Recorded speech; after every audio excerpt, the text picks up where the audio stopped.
پوچھئے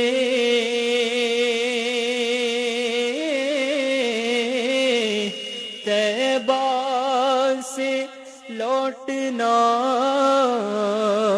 کسی عاشق سے پوچھئے، ایسا لگے کہ روح بدن سے گزر گئی،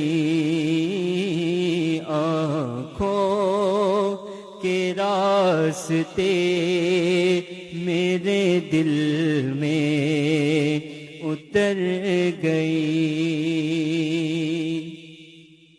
برسی تھی اس قدر کہ نہاسا گیا ادھر،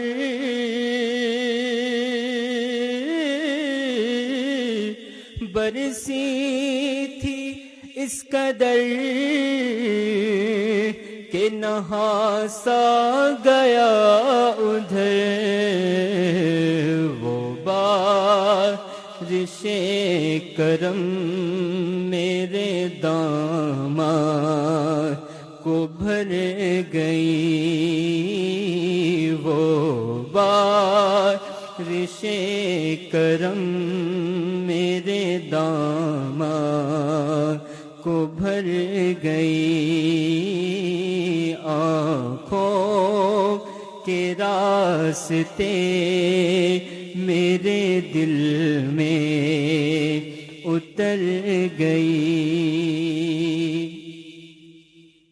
دل بھی ہے شاد شاد، طبیعت ہے پر بہار، دل بھی ہے شاد شاد، طبیعت ہے پر بہار، لگتا ہے آج میری مدینے خبر گئی، لگتا ہے آج میری مدینے خبر گئی، آنکھوں کے راستے میرے دل میں اتر گئی، جب گنبد خضرا پہ وہ پہلی نظر گئی، آنکھوں کے راستے میرے دل میں اتر گئی۔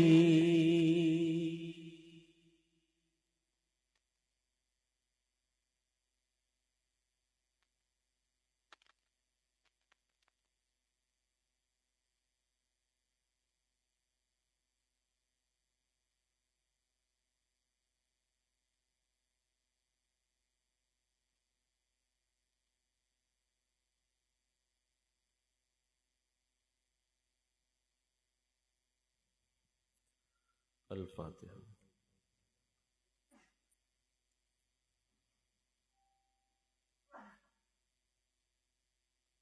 صلی اللہ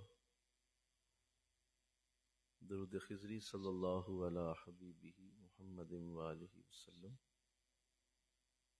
صلی اللہ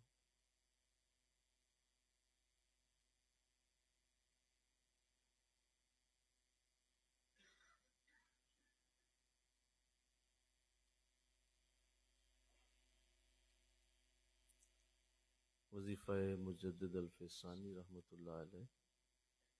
لا حول ولا قوة الا باللہ، لا حول ولا قوة۔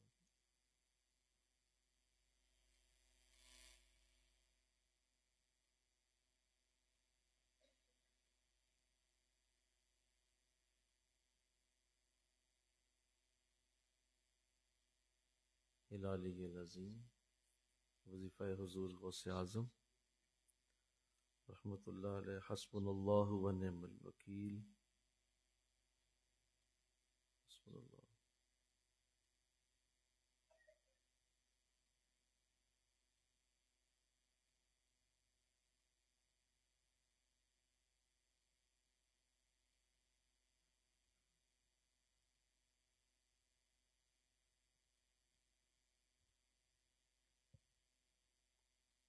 حسبنا اللہ و نعم الوکیل نعم المولا و نعم النصیر. وظیفہ استغفار استغفر اللہ ربی من کل ذنب و اتوب الیہ.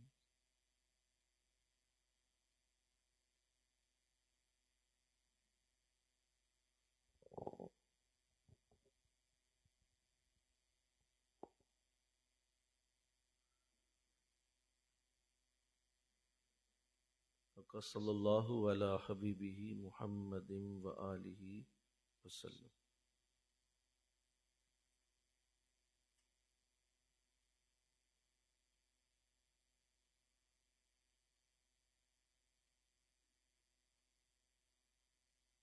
الفاتحہ.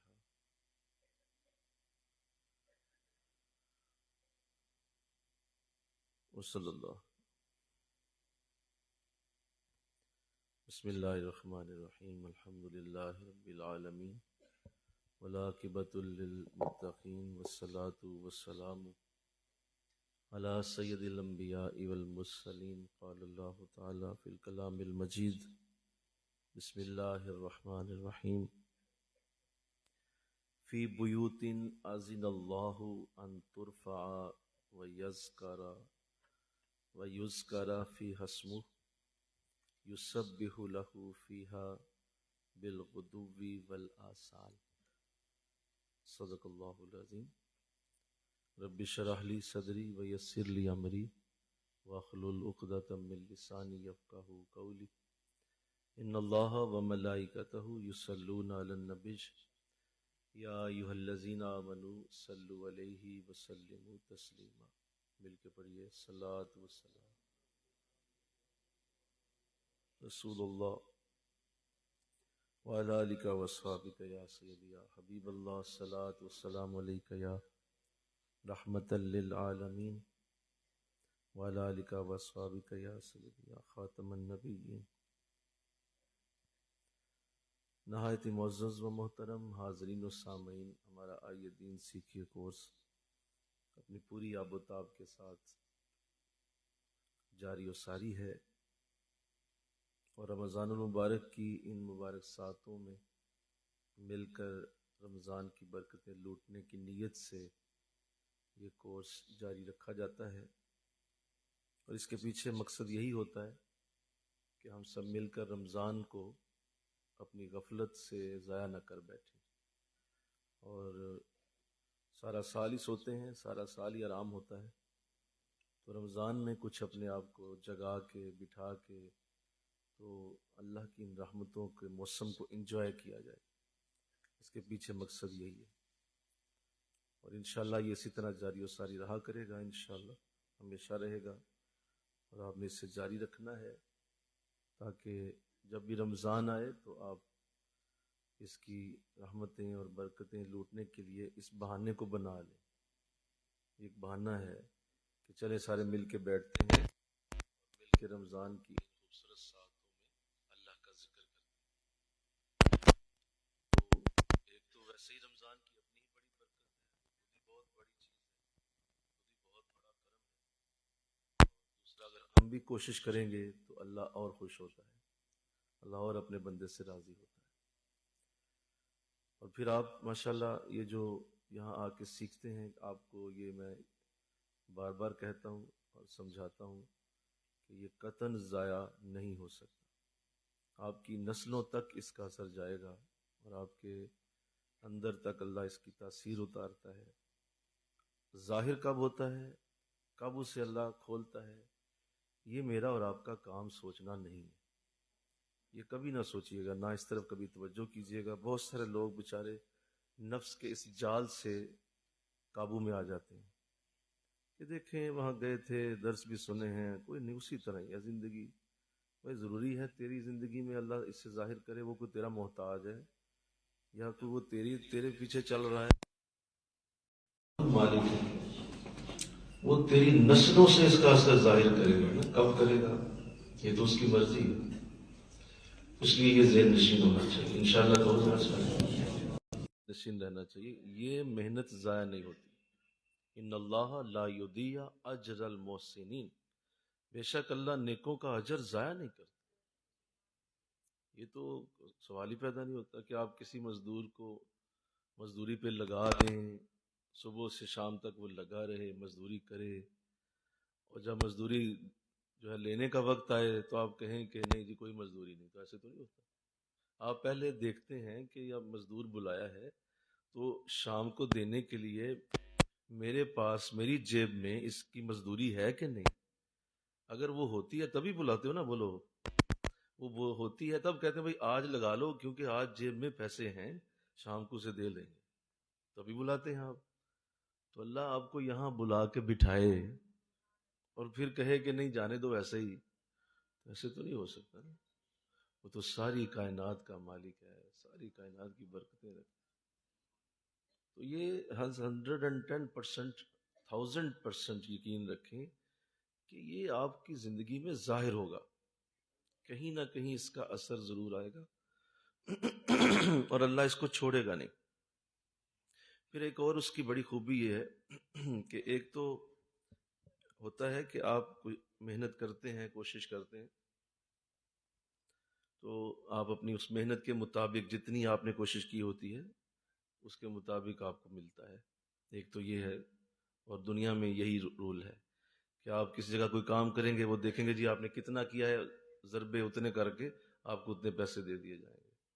جو بھی آپ کام کرتے ہیں، جاب کرتے ہیں، آپ کوئی بھی محنت کرتے ہیں تو اس کو ناپا جاتا ہے اور اس ناپ کے مطابق پھر آپ کو رقم دی جاتی ہے. لیکن اللہ کے ہاں کبھی بھی یہ اصول نہیں رہا. اللہ ایسے نہیں کرتا. اللہ فرماتا ہے میرے بندے تو نے اپنی محنت کر لی، کہا جی کر لی. کہا خوب کر لی، جی کر لی. پورا زور لگایا، لگا دیا. اب میرا زور دیکھ میں کہاں. اب اللہ اپنی طرف سے جو دے گا وہ اتنا نہیں دے گا جتنی تمہاری محنت ہو. یہ بھی ہماری غلط فہمی ہوتی ہے اور ہماری غلط فہمی سے ہماری زندگی جیون بنی ہوتی ہے کہ ہم اپنی محنت کے مطابق سوچ رہے ہوتے ہیں شاید ہمیں اللہ اتنا ہی دے دے گا. یہ کبھی نہیں ہوتا. انشاءاللہ تم نے سمجھو میری بات، کبھی بھی نہیں ہوتا. اور اللہ اس طرح نہیں کرتا ہے کہ اس کا اصول ہی نہیں. وہ اپنے بندوں کے لیے الگ انداز سے ریورس کرے گا. اور بے شمار ایسی حدیثیں موجود ہیں جس میں اللہ اپنے بندوں سے فرماتا ہے، حضور الاسلام نے بھی فرمایا، حشر کے دن جب ایک شخص کو بلایا جائے گا اور اس کو فرمایا جائے گا بھئی یہ تیرا وہ ثواب ہے، یہ وہ تیری نیکیاں ہیں جو تو نے کی ہیں، تو وہ حیران ہو کے پوچھے گا، وہ کہ مولا یہ تو میں نے کی ہی نہیں، یہ تو نہیں میں نے کی ہوگی، کو تو میں نے کیا ہی نہیں ہے، یہ مجھے کیسے مل گئی، یہ کس طرح حال ہے؟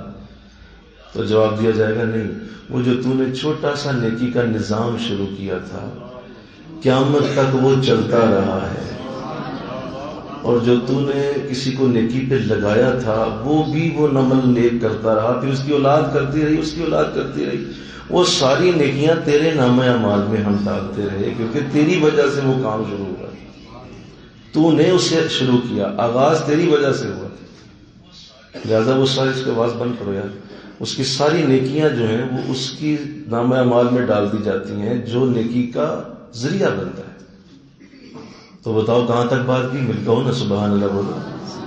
تمہاری اپنی سوچ تو بہت چھوٹی ہے نا، ہماری اپنی سوچیں تو ایک چھوٹے ذرے جیسے ہیں، اور ہم وہی سوچ رہے ہوتے ہیں اچھا پتہ نہیں یہ ابھی تک کچھ نہیں ہوا، ابھی تک ہماری تو بھاگ جاتے اور تولتے پھرتے ہیں اللہ کی رحمت کو، نہیں ابھی تک تو کچھ نہیں ہوا، کچھ بھی نہیں بنا، ایسی تو بات ہی نہیں. بس ایسے سوچ سوچ کے ذلیل ہوتے پھرتے. جبکہ بزرگوں کا یہ انداز نہیں ہوتا. وہ جو لفظ ہے نا قرآن میں وَأُفَوِّضُ أَمْرِي إِلَى اللَّهِ، وہ یہی ہے. اصل میں اس کے پیچھے راز یہ ہے کہ تم نے کام کر دیا، اب میرے حوالے کر کے چپ ہو جا، خاموش ہو جا، چھوڑ دے. اس کا سوچنا ادارہ چھوڑ دے کہ ہم نے کیا تجھے توفیق دی تھی، تو نے وہ نیکی کر دی، اب افوض امری الی اللہ، میرے حوالے کر دے اور اس کے بارے میں سوچنا بھی چھوڑ دے۔ ہم تجھے کب دیں گے، کس حالت میں دیں گے؟ اللہ اکبر۔ وہ جب وقت آئے گا انشاءاللہ، کہو ذرا سارے، وہ جب وقت آئے گا کہ جب وہ عمل کرنے کا جو نور ہے، جو عمل کرنے کی رحمت ہے، وہ جو یہ درس لینے کا ذریعہ اور برکت ہے، یہ جو آج ہم یہاں بیٹھے ہیں، یہ جب حشر کے دن ہمیں ملے گا تو آقا دو جہاں جان عالم صلی اللہ علیہ وسلم فرماتے ہیں کہ بندہ یہ آرزو کرے گا کاش اس کی ساری زندگی ہی درس میں گزر جاتی، وہ کچھ بھی اور نہ کرتا۔ اتنا فضل، اتنا کرم جب وہ دیتا ہے اللہ، کرم ہو کے رہتا ہے، فضل ہو کے رہتا ہے، یہ کبھی نہیں رک سکتا، اس کی جزا یقینی ہے۔ تو اللہ آپ کی ہمتوں کو جوان رکھے، انشاءاللہ کہوں ہمتیں جوان رکھا کرے، اور جب بھی نفس یا جال کو ایسا پڑے آپ کو نہیں کچھ نہیں بن رہا، اسی وقت اس کو توڑنا ہے۔ اسے کہا نا یہ تو میرا مقصد ہی کوئی نہیں، کیا مطلب میں اس کا رزلٹ چاہنے کے لیے کر رہا ہوں، ایسی کی تیسی تیری نفس کو آپ آگے سے سنائیں کہ میں اپنے رب کے لیے کر رہا ہوں، میرا رب جانے اور میرا عمل جانے، پھر مزہ آتا ہے کام کرنے کا، پھر آپ کے اندر توانائی رہتی ہے، پھر آپ اس چلتے رہتے ہیں، ورنہ گئے کام سے۔ یہاں تو لوگ نبیوں کو نہیں چھوڑتے، تو تمہیں کیا چھوڑیں گے؟ اس لیے ان چیزوں کو نہ دیکھیے۔ الحمدللہ جو موضوع آپ کا شروع ہوا ہے پرسنالٹی ڈیولپمنٹ کے بعد سوسائٹی ڈیولپمنٹ، جو ظاہر ہے ایک نیکسٹ سٹیپ ہے، نیکسٹ لیول ہے، جو آپ نے سمجھا تھا کہ ایک شخص جب اپنے آپ کو بہتر کر لیتا ہے تو لازمی طور پہ اس کے معاشرے کو اس کا فائدہ ہونا چاہیے، اور اس کے لیے اس کی سوسائٹی ڈیولپ ہونی چاہیے، اور حضور علیہ السلام نے بھی یہی کیا۔ آپ نے پہلے پرسنالٹی کو ڈیولپ کیا، لوگوں کی، پہلے لوگوں کی شخصیت کو بنایا، اس کے بعد آپ مدینہ گئے اور وہاں سوسائٹی ڈیولپ کی، وہاں پہ آپ نے معاشرہ بنایا، وہاں پہ آپ نے ایک ماحول کریٹ کیا، اور وہ جو مکہ سے آپ نے ہیرے چنے تھے ان ہیروں کی روشنی کو پھر وہاں استعمال کیا، ایسے ہی بولو، پھر وہ روشنی وہاں استعمال ہوئی، حضرت ابو بکر استعمال ہوئے، عمر استعمال ہوئے، عثمان غنی استعمال ہوئے، اللہ کے رسول نے ان کی تربیت جو کی تھی وہ اب مدینہ میں ظاہر ہونا شروع ہو گئی۔ تو یہی ترتیب رہے گی، ہمیشہ یہی رہے گی، اللہ اس کو نہیں چھوڑتا، کیونکہ نبی کی یہی ترتیب ہے، اور لَقَدْ كَانَ لَكُمْ فِي رَسُولِ اللَّهِ أُسْوَةٌ حَسَنَةٌ، نبی کی زندگی میں تمہارے لیے نمونہ ہے۔ تو وہ نمونہ یہی ہے کہ حضور اسی طرح پھر آپ نے ان کو ترتیب دیتے ہوئے سوسائٹی کو ڈیولپ کیا۔ تو یہ دوسری بات آج، کل جو آپ نے سمجھا تھا، امید ہے آپ نے اسے دہرایا ہوگا، سمجھا ہوگا، یاد رکھا ہوگا کہ سوسائٹی ڈیولپمنٹ کے لیے سب سے پہلے نیک مجلس کی ضرورت ہوتی ہے۔ یہ بات سمجھ لی تھی ہم نے؟ بولو سارے، بولو بھائی، کہ ہم سمجھ چکے تھے کہ نیک مجلس ہو تو سوسائٹی ڈیولپ ہوتی ہے، یعنی آپ ایک اچھے ماحول میں لوگوں کو بٹھاتے ہیں پہلے۔ اب جب وہ اچھا ماحول آپ کو مل جاتا ہے، بزرگوں کی صحبت مل جاتی ہے، بزرگوں کی رحمت مل جاتی ہے، تو دوسرا سٹیپ شروع ہوتا ہے، اور وہ ہے کہ میں نے قرآن سے بھی آیت پڑھی ہے، سنیے ذرا۔ اللہ نے قرآن میں سورہ نور میں فرمایا فی بیوت اذن اللہ ان ترفع ویذکر، اللہ نے ان گھروں کے متعلق حکم کیا ہے کہ بلند کر دیا جائے ان گھروں کو جہاں پہ اس کا نام کا ذکر کیا جاتا ہے۔ یہ دوسرا سٹیپ ہے کہ وہی جو اپنے بزرگوں کے پاس بیٹھ کے برکت لی، اب نیکسٹ سٹیپ میں وہ چیز تمہارے گھر آئے گی، اب تمہارے گھر کی اصلاح شروع ہوگی، اور گھر کے اندر کے ماحول کو اسی کے مطابق ڈھالنا ہوگا جو آپ نے اپنے بزرگوں سے سیکھا۔ میں نے کہا سبحان اللہ۔ آپ گھر کے باہر جو ہیں وہ مومن ابن مومن ہیں، اور گھر کے اندر آتے ہیں تو آپ عیاش ہو جاتے ہیں، آپ ہاتھ چھوٹ ہو جاتے ہیں، آپ گھر کے اندر آتے ہیں تو آپ ہر شے چھوڑ دیتے ہیں۔ تو یہ زندگی کے دو تفاوت ہیں، اور اس سے کبھی انقلاب نہیں آئے گا۔ انقلاب وہاں آتا ہے جب گھر کی زندگی اور باہر کی زندگی برابر ہو جاتی ہے، ایک جیسی ہو جاتی ہے۔ گھر کے اندر بھی وہی ماحول ہے بولو، اور باہر بھی وہی ماحول۔ اب وہ جو آپ نے اپنے بزرگوں سے سیکھا تھا، بزرگوں سے لیا تھا، اور بزرگوں سے آپ نے جو نور کرم حاصل کیا، کرم نوازیاں مل گئی، اب وہی فضل آپ نے گھر لانا ہے۔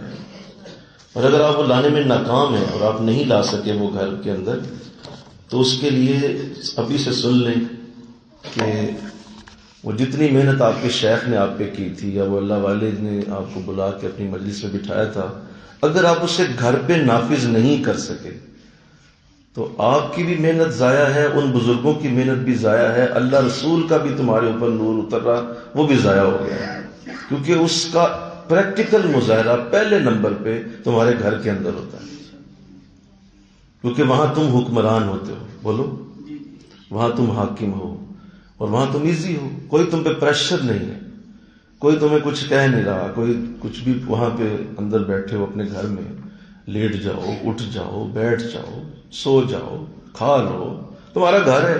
اب وہاں تمہیں کوئی پریشر نہیں ہے نا۔ جب آپ اپنے ماحول میں بیٹھے ہوتے ہیں اپنے حضرت کے پاس یا کہیں بھی نیکی کی مرضی ہو، تو آپ کسی پریشر میں بھی ہوتے ہیں کہ یار حضرت دیکھ رہے ہیں، سامنے لوگ بیٹھے ہیں، نیکی کا بلندہ بنو بھائی، اچھے نظر آؤ، کیوں سب دیکھ رہے ہیں۔ اب وہی چیز گھر میں جب جائے اور آپ ہر شے اٹھا کے پھینک دیں، ٹوپی وہاں پھینکیں، ماما وہاں پھینکیں، اور ہر شے کہ چھوڑو یار بس ٹھیک ہے بھائی، تو آپ کسے دھوکہ دے رہے ہیں؟ کس کو آپ فراڈ لگا رہے ہیں؟ آپ کو پتا ہے آپ نے کیا کر دیا ہے؟ آپ نے اس سارے نظام کی دھجیاں اڑا دی ہیں جو اللہ رسول نے نظام آپ کو دیا تھا، اسے آپ نے گھر کے اندر لانا ہے۔ اسی لیے قرآن کہتا ہے، سنیے، قرآن ایک جگہ کہتا ہے اپنے گھر والوں کو نماز کا حکم دو، ہر صورت نماز کا حکم دو، اور تم ان کی روزی کی فکر چھوڑ دو، ہم روزی دینے والے ہیں، روزی ہم دینے والے ہیں، اتنی فکر روزی کی نہ کرو، روٹی پانی کا اتنا فکر نہ ڈال دو ان کے سروں پہ یا خود پہ کہ نماز کا ذکر ہی چھوڑ دو گھر کے اندر۔ باقاعدہ حکم دیا کہ گھروں میں نماز کا حکم، اور قوا انفسکم واہلیکم نارا، بچاؤ اپنے آپ کو اور اپنے گھر والوں کو دوزخ کی آگ سے، بچا لو۔ تمہارے پاس ابھی وقت ہے، تم باپ ہو، ماں ہو، بڑے بھائی ہو، انہیں بچاؤ، انہیں دوزخ کی آگ سے بچاؤ۔ تو یہ ضروری تھا کہ یہ تمام چیزیں جو میں نے ابھی اپنی جتنی بھی گفتگو آپ سے کی، اس سے پہلے پرسنالٹی ڈیولپمنٹ میں اور ابھی یہ بھی، اب وہ ساری چیزیں گھر کے اندر آئیں گی۔ آئیے، سب سے پہلے جو کرنے کی بات ہے اور عمل ہمیں نصیب ہو انشاءاللہ کہو، وہ عمل یہ ہے کہ وہ جو آپ نے اپنے شیخ سے، اپنے بزرگوں سے تعلیم لی ہے، اور وہ جو ذکر آپ نے سیکھا ہے، وہ جو آپ نے نعت شریف کا وہاں ماحول دیکھا ہے، وہ جو آپ نے وہاں قرآن کی تلاوت سنی ہے، وہ جو حضرت وہاں درس دیتے ہیں، کوشش کرو اس کا چھوٹا سا سنیپ شاٹ، اس کی چھوٹی سی ایک فگر، اس کا ایک چھوٹا سا ویو اپنے گھر میں کریٹ کرنا شروع کر دو۔ اس لیول پہ تو نہیں ہو سکتا نا جو شیخ کے پاس بیٹھ کے ہوتا ہے، وہاں پہ تو بڑا اور انداز ہوتا ہے، اللہ کا کرم اور انداز سے برستا ہے، لیکن اسی کو اٹھاؤ اور اس کو چھوٹے لیول پہ لاؤ اور اس کو اپنے گھر میں لگا کے نافذ کر دو کہ بھائی جس طرح وہاں نعت پڑھی جاتی ہے نا، میرے گھر میں بھی نعت پڑھی جائے گی، جس طرح وہاں تلاوت ہوتی ہے میرے گھر میں تلاوت ہوگی، جس طرح وہاں درس ہوتا ہے میرے گھر میں درس ہوگا، جس طرح وہاں ذکر صاحب کراتے ہیں، آؤ بیٹھو میرے پاس، میں بھی تمہیں ویسے ذکر کرانا شروع کروں، آؤ بیٹھو۔ اس کی ایک سنیپ شاٹ بنے گی اور اسے آپ گھر کے اندر ڈال لیں گے۔ اور اگر آپ یہ نہیں کر سکتے تو مجھے لفظ نہ بولنے پڑیں، یہ ایسے مناسب نہیں ہے، اور ظاہر ہے بعض لوگ ہوتے ہیں کہ انہیں لفظوں کی بڑی تکلیف ہوتی ہے، لیکن بعض دفعہ سمجھانے کے لیے کہنا پڑنا چاہیے۔ حضور بھی بتا دیتے تھے، اور اللہ بھی قرآن میں ایسی مثالیں دیتا ہے، جیسے قرآن میں اللہ نے مچھر کی مثال دی ہے، بولیے کس کی؟ مچھر کی مثال دی کہ تم مچھر کا پاری بنا کے دکھا دو، اور پھر جو ہے وہ اللہ نے فرمایا کہ اگر میں مچھر کی مثال دیتا ہوں تو میری مرضی ہے، بولو میری مرضی ہے، میں جس کی مرضی مثال کو کافروں نے مذاق اڑایا استغفر اللہ کہ یہ کیسا کلام ہے جس میں مچھر کی مثالیں ہیں، مکھیوں کی مثالیں ہیں، جس میں شہد کی مکھی کی باتیں ہو رہی ہیں، تو یہ کیسا کلام لگا، میری مرضی، میری مخلوق ہے، سمجھانے کے لیے میں کوئی بھی مثال دوں۔ تو ایسے سمجھانے کے لیے اگر آپ یہ چھوٹا سا سنیپ شاٹ بھی گھر میں نہیں لے جا سکتے تو پھر آپ کسی نہ تو مردوں کی نسل میں سے ہیں نہ ہی عورتوں کی نسل میں سے ہیں، پھر آپ وہ تیسری نسل میں سے ہیں، آپ پھر وہ ہیں، آپ اس کو سمجھ لیں آپ واقعی وہ ہیں کہ آپ میں اتنی ہمت ہی نہیں ہے کہ آپ قرآن، نیکی، تلاوت، درس، ذکر کو اپنے گھر کے اندر سنیپ شاٹ میں نہیں لا سکتے۔ بہت بڑا لیول تو نہیں ہم کہہ رہے آپ سے کہ آپ پورے گھر کو ہی ہر مہینے ہی لگا کے دیگوں کے ساتھ اور بڑے لوگوں کو بلا کے کریں، نہیں، یہ کس نے کہہ دیا آپ سے؟ سنیے سیدنا ابوبکر رضی اللہ تعالیٰ عنہ کی مثال۔ حضرت ابوبکر رضی اللہ تعالیٰ عنہ نے جب حضور سے یہ سب کچھ سیکھا، ظاہر ہے آقا نے انہیں بتایا ہوگا کہ اس طرح نماز ہے، یہ قرآن ہے، اس طرح ساری چیزیں بتائی ہوں گی۔ آپ نے اس زمین پہ خانہ کعبہ کے بعد جو مکہ میں پہلی مسجد بنی وہ حضرت ابوبکر کے گھر کے اندر بنی تھی۔ آپ نے گھر کا ایک حصہ اس کو باؤنڈری بنائی، بولیے چھوٹی سی باؤنڈری سین کے اندر باؤنڈری بنا دی اور اندر ایک جائے نماز رکھ دی اور کہہ دیا بھائی یہ مسجد ہے، یہاں نماز پڑھنی ہے، جا کے جس نے نماز پڑھنی ہے یہاں جائے۔ اسی مسجد حرام کا ایک سنیپ شاٹ گھر کے اندر رکھ دیا۔ کوئی گل نہیں سمجھ آئی تو سبحان اللہ، سارے کہہ دے پتہ کو نہیں لگا۔ اسی کا ایک چھوٹا سا آئیڈیا وہاں رکھا کہ یہ دیکھو یہ بھی وہی ہے۔ اور حضور اسلام کی عادت کریمہ تھی کہ آپ جب حضرت ابوبکر کے گھر جاتے تو آپ ظاہر اندر لے جاتے ہوں گے، بولو اندر لے جاتے ہوں گے بڑی خوشی سے کہ نبی میرے گھر آئے ہیں۔ تو اندر جب جاتے تو حضور کو کمرے کی طرف لے جاتے تھے، اب نہیں وہاں نہیں جانا، وہ جو آپ نے مسجد بنائی ہے وہاں بیٹھنے لے جانا، اور آپ وہیں بیٹھتے جا کے۔ حضرت ابوبکر جب بھی آپ آئے ہیں آپ مسجد کے اندر جا کے بیٹھے، وہاں تشریف رکھی آپ نے۔ تو اگر آپ ایسا نہیں کر سکتے آپ سوسائٹی کو ڈیولپ نہیں کر پائیں گے۔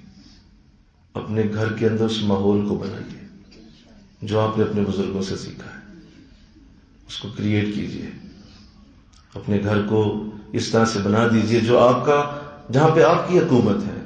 بھئی ساتھ والے گھر میں تو آپ کی حکومت بولیے نا، نہیں ہے، گلی میں بولو، محلے پہ، ملک پہ، پوری دنیا پہ نہیں، کسی جگہ نہیں، آپ کے اپنے گھر میں آپ کی حکومت ہے، وہاں آپ کتنا دین نافذ کر رہے ہیں۔ اٹ از دا کوسچن کہ وہ کتنا دین ہے جو گھر کے اندر نافذ ہو رہا ہے۔ آپ چھوڑیں نا کہ غزہ میں کیا ہو رہا ہے، چھوڑیں، آپ کو کیا اس سے؟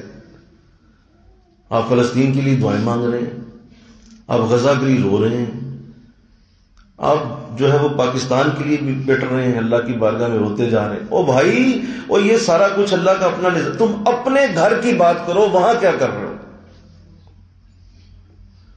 نہیں، وہاں تو کچھ بھی نہیں۔ تو پھر اتنا ہی دین ہے جو آپ کے گھر کے اندر ہے، بس اتنا ہی دین ہے۔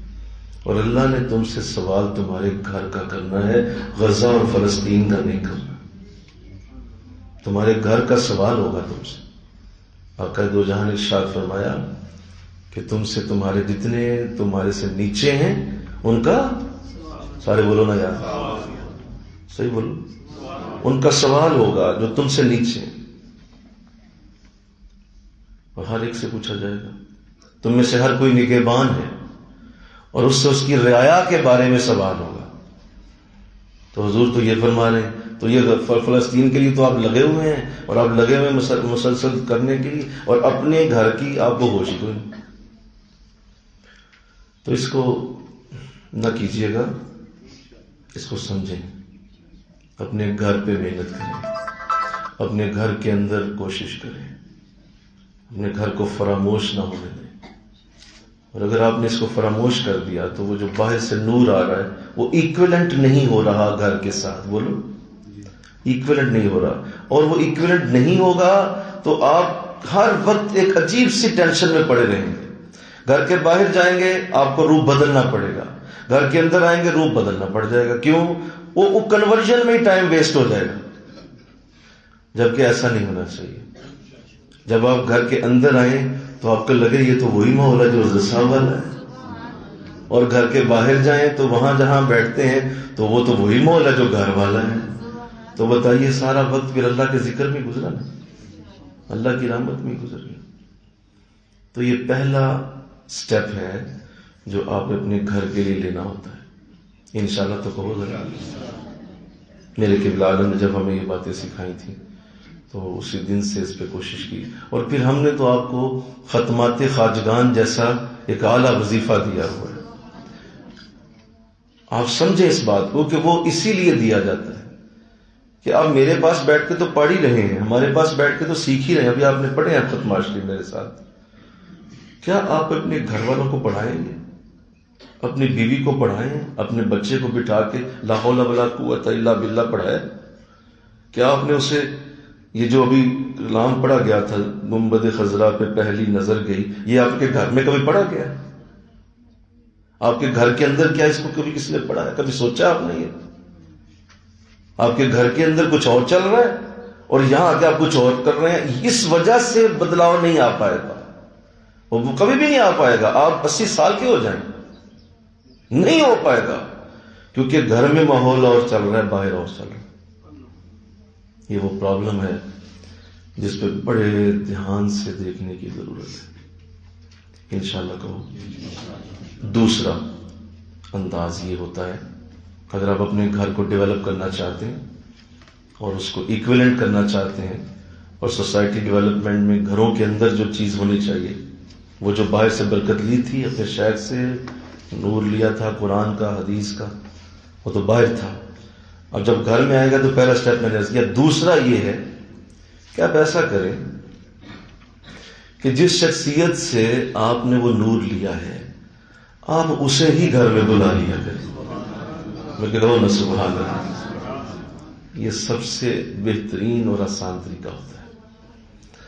اور اپنے حضرت سے یا کوئی بھی وہ جو بھی شخص ہے اسے صرف اتنا کہیں کہ حضور ہفتہ مہینہ کے بعد کوئی 6 ماہ 4 ماہ بعد میرے گھر بھی اگر آپ آ جایا کریں تو مجھے خوشی ہوگی. آپ اندازہ نہیں لگا سکتے کہ آپ اصل میں کر کیا رہے ہیں.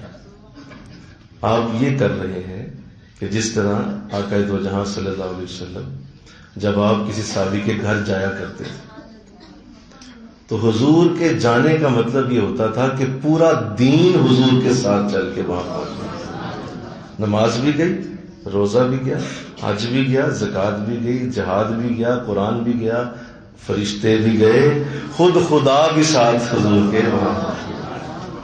بولو گیا کہ نہیں؟ بولو بھائی حضور کے وہاں جانے کا مطلب کیا ہے؟ یہ سب کچھ وہاں پہنچ گیا. اب آپ کی محنت تو بالکل ہی گئی نا. آپ کی محنت کی تو ضرورت ہی کوئی نہیں، کیونکہ آپ نے سورج ہی گھر کے اندر جلا لیا ہے.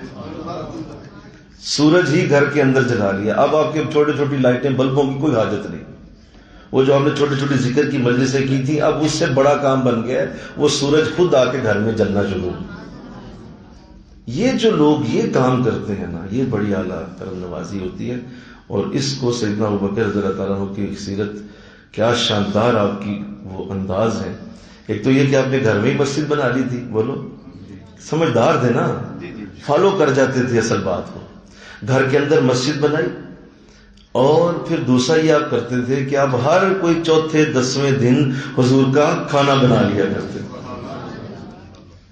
اور اس سے بھی بڑا کام یہ کر دیا، اس سے بھی بڑی سعادت یہ حاصل ہو گئی کہ خود سیدہ عائشہ رضی اللہ تعالیٰ عنہ کی شادی حضور سے کر دی.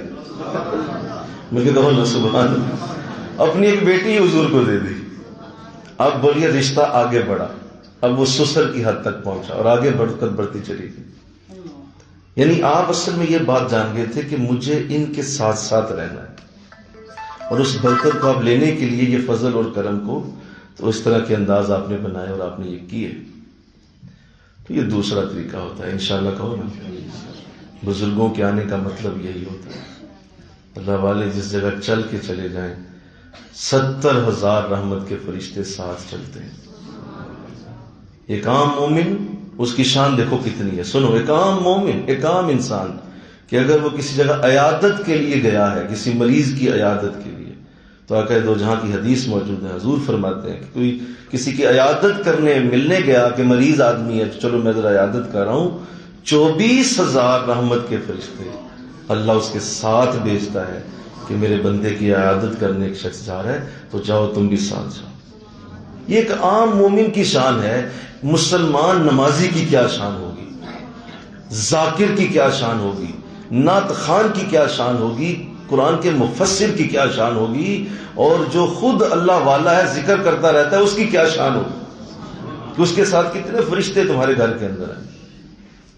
تو اس سے تمہارے گھر کی دیواروں کی اندر جو اس کی ریت اور بجری ہے نا، وہاں تک اس کا نور پہنچ جاتا ہے اور دیواروں میں گھس جاتا ہے نور.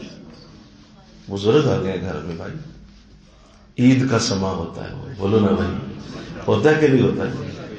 آج ایسے لگتا ہے جیسے عید ہے، خوشی کا ایک اندر ایک الاؤ چل رہا ہوتا ہے کہ حضرت آئے ہوئے ہیں، بزرگ آئے ہوئے ہیں.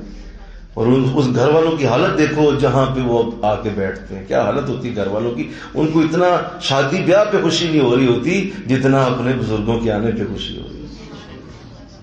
یہ دوسرا سٹیپ ہوتا ہے.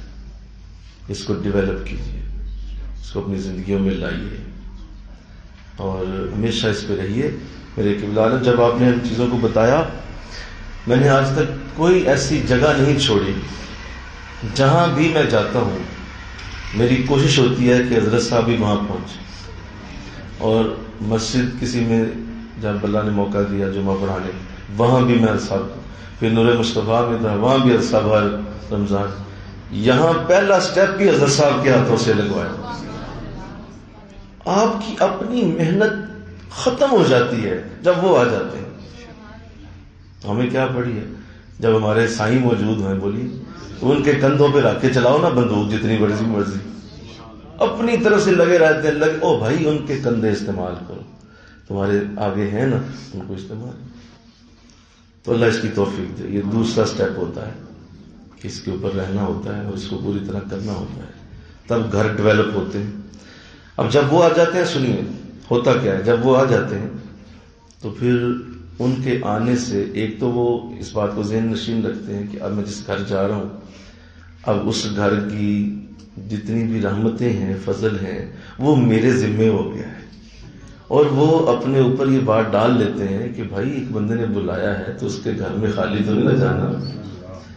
بھائی سمجھدار اور جو آج بھی دنیا میں بھی اصول ہے کہ آپ اگر کسی گھر جا رہے ہیں تو خالی تو نہیں جاتے. آپ کوئی فروٹ لے جاتے ہیں، کوئی مٹھائی لے جاتے ہیں، کوئی دل میں ایسی خواہش لے جاتے ہیں کہ بھائی یہ فلاں کوئی بچہ ہوگا اس کو 1000 دے دوں گا، 2000 دے دوں گا، تو سوچ کے جاتے ہیں نا. یہ تو ہے دنیاوی چیزیں. لیکن بزرگ جب جاتے ہیں تو وہ سوچ کے جاتے ہیں کہ اب اس کے گھر جا رہا ہوں، خالی نہیں جاؤں گا. کیا لے کے جاؤں گا؟ جتنا بھی اللہ کے ہاں حضور کا پیار ہے وہ بھی اس گھر کو دے کے آنا ہے. جتنا بھی مدینے کی محبت ہے میرے دل میں وہ بھی ان کو دے کے آنا ہے. جو قرآن کا پیار مجھے اللہ نے دیا ان کو دے کے آنا ہے. یہ وہ لے کے جاتے ہیں، خالی نہیں چھوڑتے. آپ اندازہ کریں کیا کر رہے ہیں آپ.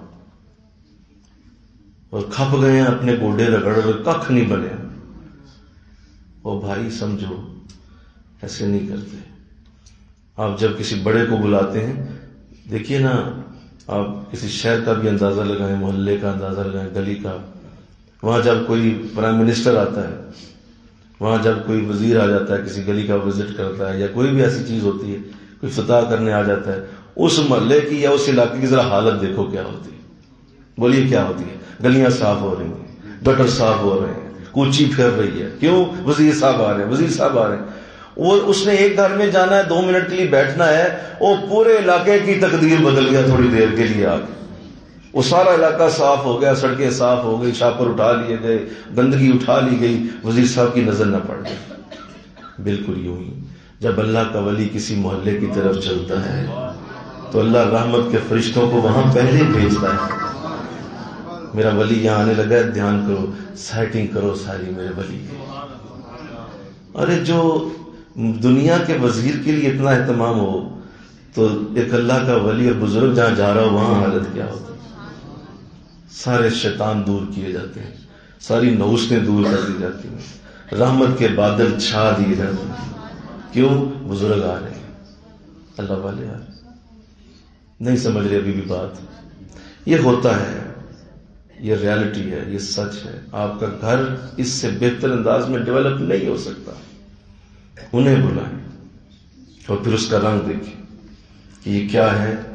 اور پھر یہ بھی نہیں کہ وہ فارغ بیٹھے ہوئے ہیں تو اور آ جائیں گے، ایسا بھی نہیں ہوتا. بڑا سوچنا پڑ جاتا ہے اس پہ. یہ بھی کوئی اتنا آسان عمل نہیں ہے. ظاہر ہے معاملات ہوتے ہیں، کچھ اور انداز ہوتا ہے. تو اللہ توفیق دے، انشاءاللہ کہہ دیجیے. تیسری بات جو گھروں کو ڈیولپ کرنے کے لیے ضروری ہے، اور ظاہر ہے گھر سے ہی معاشرہ بنتا ہے، اس سے ہی گلی بنتی ہے. بولو، گھر پہلے گھر بنتے ہیں، پھر گلی بنتی ہے، گلی سے محلے بنتے ہیں، محلے سے شہر بنتا ہے، اور شہر سے پھر ملک بنتا ہے. ایسے ہی ہوتا ہے. تو یہ پہلی اکائی جو ہے وہ گھر ہے. ایک گھر ہی خیر کا مرکز ہے اور ایک گھر ہی شر کا مرکز ہے. تمہارے گھروں میں ہی خیر ہے، تمہارے گھروں میں ہی شر ہے. یہ باہر نہ ڈھونڈو ان چیزوں کو، یہ سب کچھ گھروں کے اندر ہے، گھروں کے اندر ہی ہوتا ہے. اب جب آپ نے اسے اور ٹھیک کرنا ہے اور بہتر کرنا ہے تو اس کا بہترین طریقہ یہ ہے کہ وہ جو تمہارا گھر ہے، جس گھر کو تمہیں اللہ نے، ظاہر اللہ نے تمہیں دیا، اللہ نے تم پہ رحم کر دیا، وہ زمین کا ٹکڑا تمہارے نام ہو گیا. حالانکہ وہ پرماننٹ نہیں ہے، وہ ٹیمپریری ہے، کچھ وقت کے لیے آپ کو دیا گیا ہے. اس کے بعد وہ آپ کی اولاد کے حوالے ہو جائے گا، پھر وہ کسی چھوڑ جائیں گے یا کسی اور کو مل جائے گا، پھر وہ بھی کسی اور کو. اس طرح زمین ایسی آباد رہتی ہے. تھوڑی دیر کے لیے وہ تمہیں ٹکڑا دیا جاتا ہے، اس ٹکڑے کو تمہیں استعمال کرنا ہوتا ہے. اب آپ نے اگر گھر کو بہترین بنانا ہے تو پوری کوشش کیجیے کہ اس گھر میں کسی صورت بھی رزق حرام نہ آنے پائے. یہ تیسرا سٹیپ ہوتا ہے کہ جب آپ نے یہ سارا کچھ کر لیا، آپ نے ذکر کی مجالس بھی کر لی، بزرگوں کا آنا بھی ہو گیا، تو اب اس کو وائلیٹ نہ کیجیے گا ذکر حرام کے ساتھ اور رزق حرام کے ساتھ. بس اس کے اوپر پوری نگاہ رکھیں. حرام رزق داخل نہ ہو، کسی طرف سے داخل نہ ہو. کوئی بھی انداز حرام کا وہاں نہ آئے، چاہے وہ کھانے کی شکل میں ہے، بولیے، چاہے وہ کوئی ایسی ایکٹیویٹی ہے جو حرام ہے. صرف کھانا ہی حرام نہیں ہوتا، بولو یار، ایکٹیویٹیز بھی حرام ہوتی ہیں، کچھ کام بھی حرام ہوتے ہیں، وہ بھی گھر کے اندر نہ ہو. وہ ساری چیزیں اب آپ نے روکنی ہیں، کیونکہ دوائی کا اثر تبھی ہوگا جب آپ اس گھر کی دیواروں تک وہ نور تبھی پہنچا پائیں گے جب شیطانیت اور حرام وہاں رکے گا، اور اس کو آپ نے روکنا ہے. اس کے لیے ہر صورت کوشش کی جائے، محنت کی جائے، اور اپنے اوپر پورا دھیان رکھا جائے. عورتیں اس پہ توجہ کریں کہ بھائی ہمیں حلال کھلاؤ، حرام نہیں چاہیے. کھل کے اپنے میاں سے، اپنے باپ سے کہہ دیں کہ ہمیں حرام کی پرورش نہ کرائیے گا، ہمیں حلال دیجیے گا. یہ اگر آپ نے کہہ دیا تو آپ اس سے بری ہو جائیں گے. کیوں؟ اللہ پھر اس سے پوچھے گا کہ تم نے اگر حرام کمایا تھا تو یہ تو تمہیں منع کر رہے تھے کہ تم نے نہیں کمایا، تو اس وقت کہہ دیا تھا کہ نہیں مجھے تو اس کی حاجت ہی نہیں. حضرت تم نے یہ کہنا ہے تاکہ یہ عمل رک جائے. اور اس طرح کوئی بھی ایسی ایکٹیویٹی جو اس طرح کی ہے گھر کے اندر نہ ہونے پائے، اس کو ڈیولپ کیجیے. اس سے کیا ہوگا؟ آہستہ آہستہ آہستہ آہستہ وقت لگے گا، لیکن ایک وقت آئے گا کہ جب تم گھر کے اندر داخل ہوگے تو شاید تمہیں اتنا مزہ مسجد میں نہ آئے جتنا اپنے گھر میں آئے. دیکھو نا، ایک شخص کو اپنے گھر کے اندر سکون نہیں ہے نا، آپ اسے کسی بھی دنیا کی جگہ پہ لے جائیں، اسے سکون نہیں آ سکتا، کہ اسے گھر کے اندر سکون نہیں ہے. وہ گھر کے اندر جب جاتا ہے تو بے سکونی فیل کرتا ہے. گھر کے اندر جب جاتا ہے تو اس کو لگتا ہے یار نہیں، مزہ نہیں ہے یار، بس عجیب، باہر نکلوں کی طرف ذہن چلتا ہے.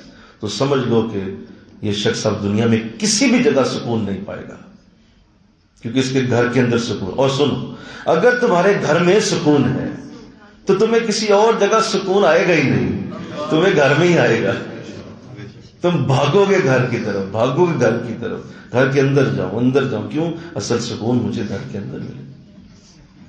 اس کی وجہ وہ رزق حرام ہے جو تمہارے گھر کے اندر آ گیا ہے، اور اس سے وہ برکت اٹھ گئی ہے، اور اس سے وہ رحمت اور کرم دور ہو گئے. آئیے ایک اور بات کروں، سمجھیں.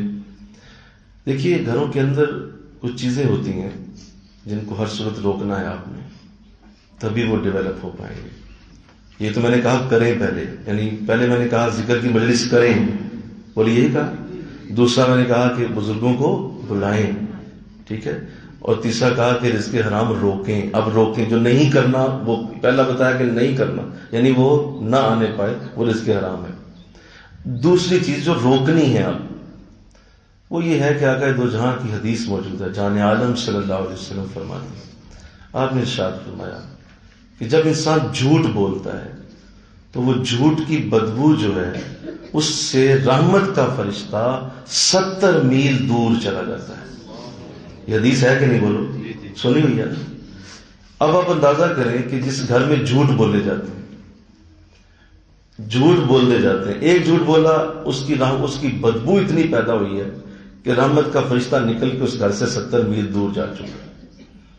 دوسرا بولا، باپ بیٹے سے بول رہا ہے، بیٹا باپ سے بول رہا ہے، شوہر بیوی سے جھوٹ بول رہا ہے، بیوی شوہر سے جھوٹ بول رہی ہے، بہن بھائی جھوٹ بولتے ہیں اور پھر کہتے ہیں ہمارے گھر میں امن نہیں. اور بھائی امن کیسے ہو جہاں اتنے بدبو کے ببوکے اٹھتے ہوں، جہاں بدبودار ماحول ہو ہر وقت، وہاں کیسے سکون آئے گا؟ آپ روڑی پہ کھڑے ہیں، آپ کو سکون آ سکتا ہے روڑی پہ کھڑے ہو کے؟ ایک جگہ سے بدبو اٹھ رہی ہے، آپ وہاں کیسے سکون پائیں؟ حضور فرما رہے ہیں کہ وہ بدبو پیدا ہو گئی ہے. لہذا روکیں. گھروں میں سچ کو لے کے آئیں. ملی کہو سبحان اللہ. گھروں کے اندر بولیے سچ کو لے کے آئیں، سچائی پیدا کریں گھروں. سچائی کا نور گھروں کو روشن کرتا ہے. بھائی سچ بولیں، صحیح بات کریں ایک. اور دوسرا، جو گھروں کے اندر جو بہت ساری چیزیں جن میں یہ چیز اگر کوئی کر دے تو اس کے بعد اس گھر کی اب بچت نہیں ہے، بڑا مشکل ہے. وہ یہ آقا دو جہان ارشاد فرمایا کہ جب کوئی کسی کی غیبت کرتا ہے تو وہ ایسی ہے جیسے اس نے مردہ بھائی کا گوشت کھایا. مردہ بھائی کی لاش سامنے ہے، آپ نے چھری پکڑی ہے اور آپ نے اس کا بازو کاٹ دے تو اس کا بازو چبانا شروع کر دیا. حضور یہ فرما رہے ہیں کہ مردہ بھائی کا گوشت کھایا.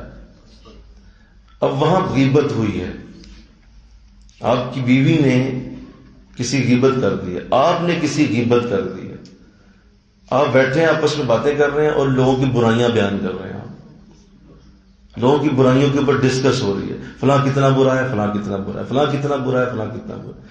بس وہ اسی باتوں کو چلتے چلتے، بڑا ہی مشکل کام ہے یہ. اس کو روکنا ہوتا ہے کیونکہ جب گھر کے اندر ہوگا اس کا مطلب ہے کہ وہاں روز ایک لاش کھائی جا رہی ہے. بھئی ایک غیبت ہوئی، ایک مردہ بھائی کا گوشت کھا لیا، دوسری غیبت ہوئی، دوسرا مردہ آ گیا، تیسری پہ تیسرا مردہ آ گیا، چوتھی پہ چوتھا مردہ آ گیا. بولو، اور وہ تو 1500 لاشیں پڑی ہیں گھر کے اندر. یا تو بولو میں جھوٹ بول رہا ہوں، میں حضور کی حدیث سنا رہا ہوں. کیا میں سچ بول رہا ہوں؟ حضور کی حدیث سنا رہا ہوں کہ وہ مردہ بھائی پڑا ہے تمہارے سامنے، تو آپ باز نہیں آ رہے، آپ غیبت پہ غیبت کرتے چلے جا رہے ہیں، غیبت پہ. وہ ڈیولپ نہیں ہوگا، گھر کی ڈیولپمنٹ نہیں ہو سکے گی، وہ ویسے ہی رہ جائے گا. وہ چند دیواریں کھڑی کر کے لینٹر ڈال کے گھر نہیں بنتے. آپ نے ایک ڈبہ سا بنا دیا اور آپ کہیں آپ گھر کے اندر بیٹھے ہیں. گھر کسی اور شے کا نام ہے. گھر رحمتوں کے اترنے کی جگہ ہے. جیسے اللہ نے اپنے گھر کو کہا خانہ کعبہ، اللہ نے کہا کعبہ، تو گھر ہے اس کا. تو گھر وہاں کیا مطلب؟ کوئی رہتا ہے، وہ کوئی رہتا ہے وہاں. تو جب آپ وہاں رہتے ہیں تو آپ دیکھیں کہ یہاں پہ یہ کام اگر ہوتا رہے گا تو بتاؤ کیسے آپ وہاں رہے. مطلب بہت مشکل کام. یہ کام جس نے کر لیا نا، حاجی نمازی بہت پیچھے رہ گئے، اس سے بہت پیچھے رہ گئے، بہت پیچھے رہ گئے. جس نے غیبت کو روکا، غیبت سے اپنی زبان کو روک لیا اور اس کی پریکٹس کر لی، ٹریننگ لے لی، اور بس یار دفع کرو کسی کا جو عیب ہے، کیا ضرورت ہے بات کرنے کی.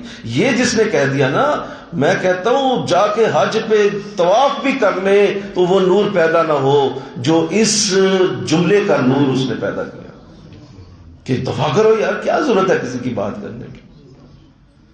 نہیں کر سکتے، بڑا مشکل کام. غیبت کو چھوڑنا، لوگوں کے عیبوں کی گفتگو کرنا.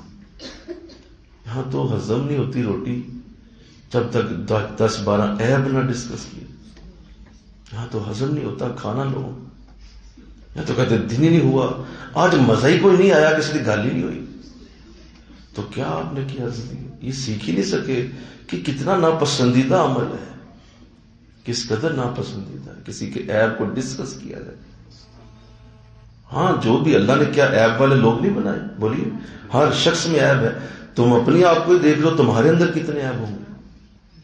اور اگر تمہارا وہ عیب وہاں کہیں ڈسکس ہو رہا ہو تو بتاؤ تمہیں کیسا لگے گا. بس وہی سوچ لو کہ تمہارا عیب کس جگہ ڈسکس ہو رہا ہے اور تمہیں بتایا گیا ہے کہ وہاں 2 بندے تمہاری باتیں کر رہے ہیں اور تمہارے عیب کی بات کر رہے ہیں، تمہارے اندر یہ برائی ہے، تو کتنی تکلیف ہوگی. اور آپ گالی دے دیں گے، ایسے کی ایسی، مجھے بتاؤ کس نے یہ میری بات کی. تو جب آپ کسی کی کر رہے ہیں، کیا وہ نہیں ہے سوچ رہا؟ اسے نہیں پتا کہ آپ نے عیب کی بات کی ہے تو وہ کتنا برا سمجھے گا. فبہا، کم لوگ ہیں جو یہاں تک اپنے گھروں کو لے جائیں. انشاءاللہ کہہ دیں حضرات کہ وہاں نہیں کرنی بھائی، بس ٹھیک ہے، اپنے گھر کی 4 دیواری کو محفوظ رکھیں اس چیز سے. تو یہ 4 وہ عمل ہیں جو میں نے آپ کے سامنے رکھے ہیں. بس یہ 4 ہی ہیں، بس کافی ہیں.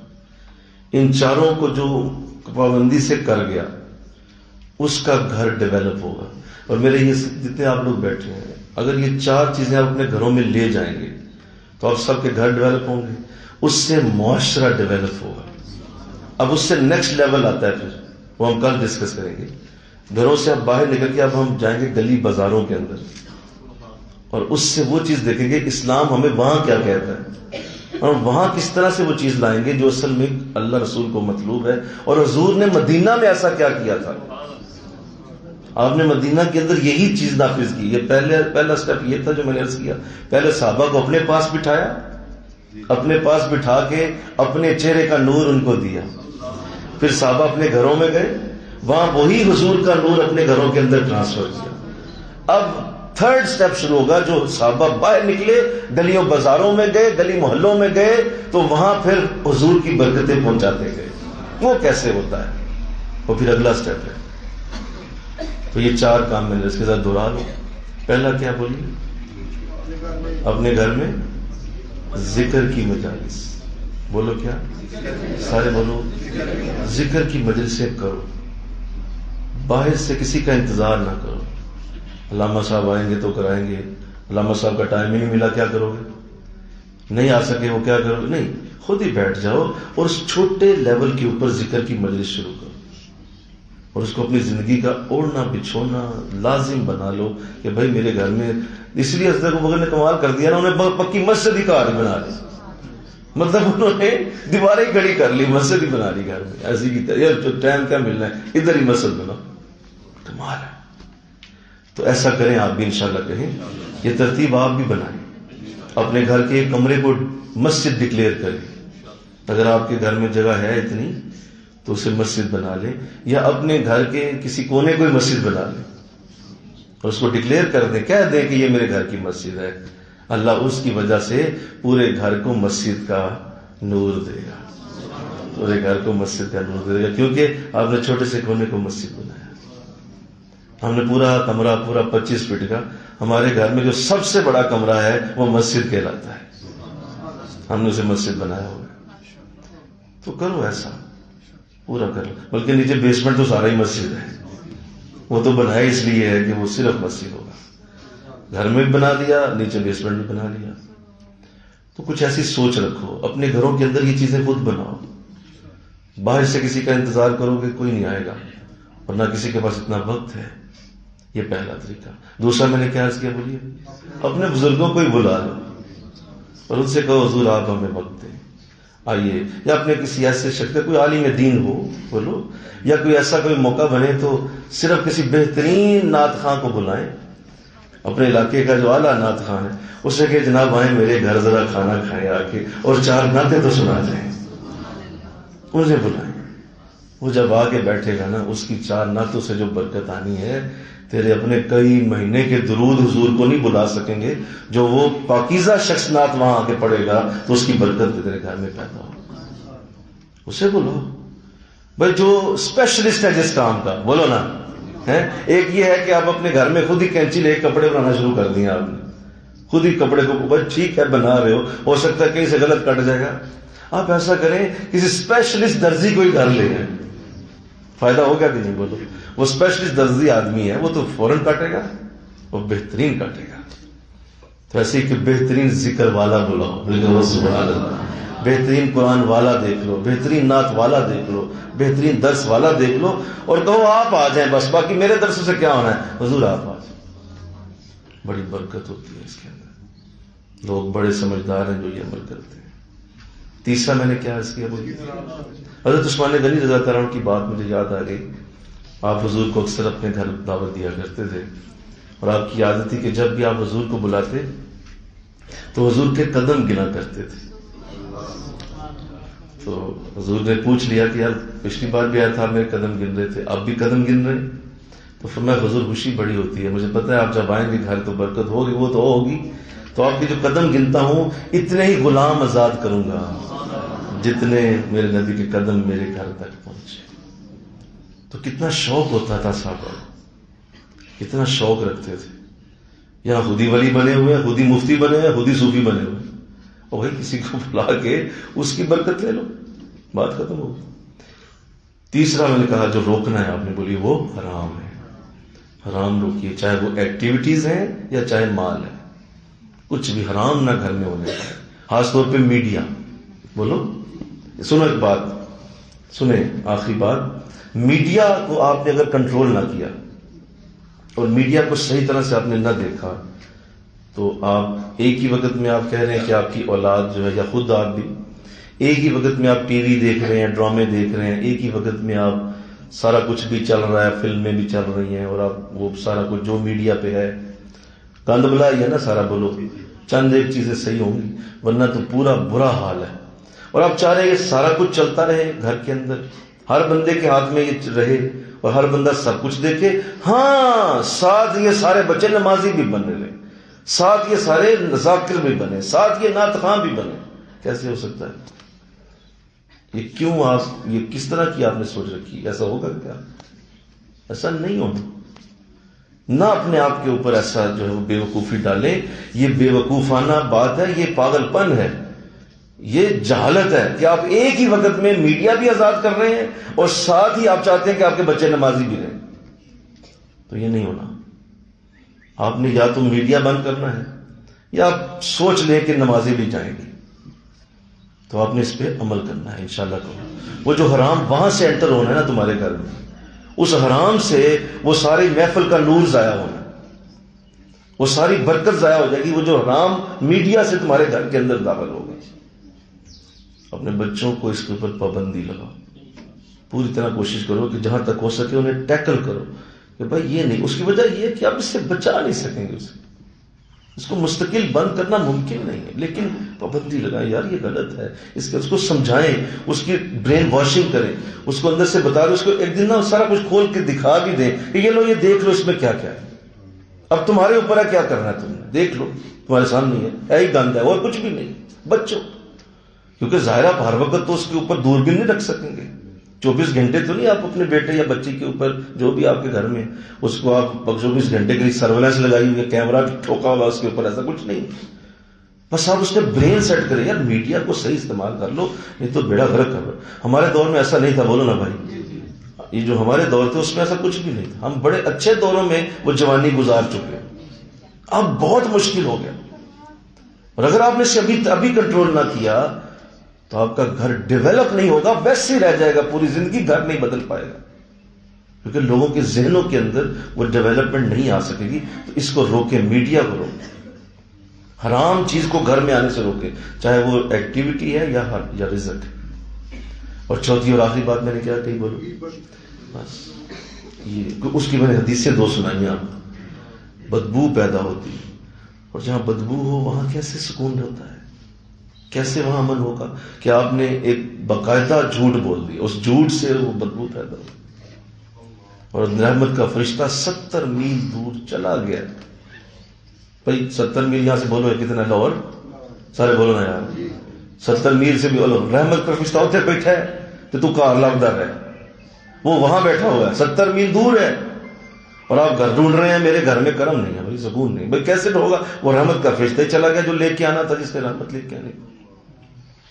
اور پھر مسلسل بولا جا رہا ہے تو وہ تو گھسے گا ہی نہیں اندر آپ کے گھر میں، کبھی بھی نہیں. آپ پڑھ لیں نماز جتنی مرضی، وہ آئے گا ہی نہیں، اندر ہی نہیں آ پا رہا، کیونکہ آپ نے اندر بدبو چھوڑی ہوئی ہے.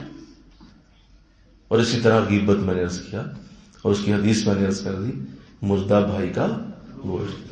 اب آپ بیٹھے میں غیبت ہو رہی ہے، چگلی ہو رہی ہے، تو آپ کیا سمجھتے ہیں کہ آپ کو نظر کچھ نہیں آ رہا؟ حضور فرما رہے ہیں سامنے لاش پڑی ہے اور ایسا کیا آپ نے. اور حضور نے تو اپنے معجزہ دکھایا نا کہ وہ 2 عورتیں آپ کی خدمت میں حاضر ہوئیں تو کہا تھی پیٹ میں درد ہے، پیٹ میں درد ہے. حضور نے فرمایا فلاں چیز کھاؤ، فلاں چیز کھاؤ. وہ 2 دن بعد پھر حضور ابھی بھی درد نہیں جا رہی. فرمایا یہ ہو نہیں سکتا، تمہیں میں نے جو چیز بتائی اس سے تمہارا مرض ٹھیک نہیں ہوا. کہا ہاں حضور نہیں ٹھیک ہوا، ابھی بھی درد ہو رہی.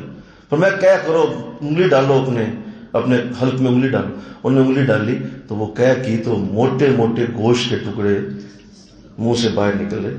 یہ حضور کا معجزہ تھا، موٹے موٹے گوشت. کہا یہ حیران ہو گئی کہ اتنی موٹی بوٹیاں. فرمایا تم نے کسی کی غیبت کی تھی، کسی کا عیب بیان کیا؟ وہ شرمندہ ہو کہا حضور آپ کو کیسے پتا چلا؟ کہا یہ مردہ بھائی کا گوشت ہے، ہمارے منہ سے نکلا، دیکھ لو موٹیاں. تو حضور نے تو دکھا دیا، میں اور آپ تو دکھا نہیں سکتے. یہ بولو، آپ نے تو دکھا دیا کہ دیکھ لو گوشت نکلا. ہمیں اس پہ تو یہ 4 کام جب کر لو گے نا تمہارا گھر بن جائے گا، برکتیں آ جائیں گی، رحمتیں اتر آئیں گی. اور اللہ مجھے آپ کو توفیق دے دے اور ہم سب آج کی اس عظیم برکت کو لے جائیں جو عرض کی گئی. وما علینا الا البلاغ. آمین. اللہم صلی علی سیدنا مولانا محمد وعلی آل سیدنا ومولانا محمد وبارک وسلم الی العالمین. مولا دیکھ اپنی پوری کوشش کرتے ہوئے مولا تیری بارگاہ میں حاضر ہوتے ہیں. عمل کہاں تک ہوتا ہے؟ تو کرم فرمانے والا ہے، تو فضل فرمانے والا ہے. رحم فرما، ہمیں ایسا ہی بنا دے، جو کہتے ہیں ویسا بنا دے. کب بنائے گا مولا؟ کب بنائے گا؟ کب عمل کرنے کی توفیق فضل کر دے. اگر اتنا کچھ سکھاتا ہے تو اب بنا بھی دے، اگر اتنا کچھ بتاتا ہے سمجھاتا ہے تو اب بنا بھی دے. اللہ رحم کر دے، ان تمام کے گھروں کو آباد کر، ان تمام کے گھروں کو سکون دے، ان تمام کے گھروں میں امن اتار، فضل اتار. میرے پورے پاکستان، میرے پورے ملک میں مولا یہ 4 چیزیں ہر گھر میں پیدا ہو جائیں، ہر گھر میں آ جائیں. اللہ قبول کر لے. اللہ ہم تجھ سے زیادہ کا سوال کب کر رہے ہیں؟ تو دے تو سکتا ہے، ہر چیز دے سکتا ہے، لیکن مولا یہ 4 تو دے دے. یہ 4 ہمارے گھروں کو عطا کر. میرے تمام کو جو یہاں آتے ہیں اللہ، یہ جب یہاں سے جائیں اٹھیں تو ان کو لگے کہ آج ان کی زندگی بدل رہی ہے. اللہ قبول فرما لے، اللہ قبول فرما لے. استغفر اللہ ربی من کل ذنب واتوب الیہ. وصلی اللہ تعالی رسول خیر خلقہ محمد. حلقہ لگا دیجیے.